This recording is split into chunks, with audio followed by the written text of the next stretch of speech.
Hey, what's up YouTube? I just want to do a review of this spice. It's called spicy soybean sauce, and this is by a company called Key. And you can find this on Amazon. I'll have a link to it. Or you can also find this at your Asian supermarket. Also Walmart has them. But this is spicy soybean sauce, and it makes the food like taste very good. Here you can see the nutrition facts, as you can see here. It's very low in calories, right? And also, as you can see from the back, it tells you the ingredients, which is just basically water, soybeans. But the unique thing about it is it has salted chili peppers, so it gives it that very chili, spicy taste.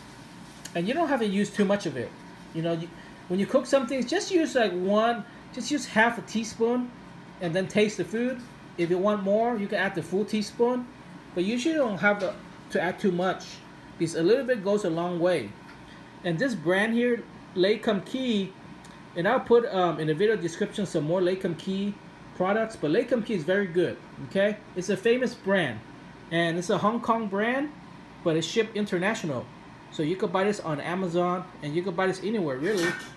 And this is very good spicy soybean sauce. This is one of my favorites to make the best tasting food. So thank you for watching.